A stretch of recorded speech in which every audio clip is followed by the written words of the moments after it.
татарском книжном издательстве увидела свет роскошная книга-альбом.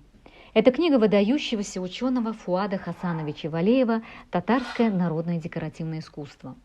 Издание книги осуществлено к столетию со дня рождения ее автора. Фуад Хасанович Валеев – академический ученый, первый в Поволжье доктор искусствоведения, основоположник татарского искусствознания.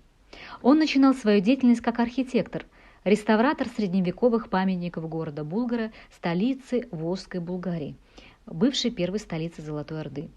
Позднее областью его научных интересов стал орнамент казанских татар.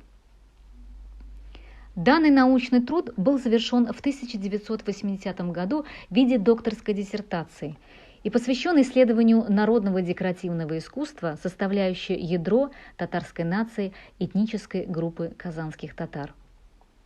Это первое полноценное издание исследования Фуада Валеева, в котором сохранено авторское изложение научного материала. Данный труд потребовал изучения истории всех видов народного декоративного искусства и раскрытия специфики художественной культуры не только татар Поволжья и Приуралья, но и родственных тюркских, а также соседних народов.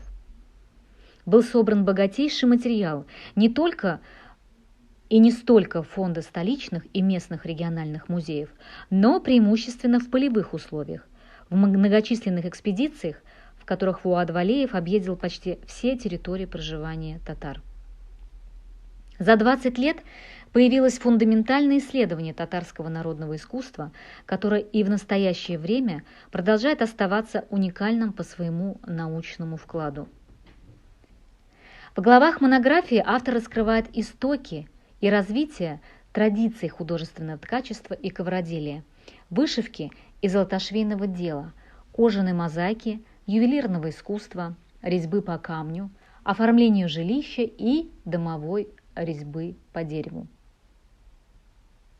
Результаты и выводы исследований подкреплены данными археологических этнографических изысканий, сравнительным анализом творчества этнических групп татар и близких им тюркских и мусульманских народов. Примечательно, что издание богато иллюстрировано авторскими фотографиями, рисунками и сделанными на их основе графических реконструкций.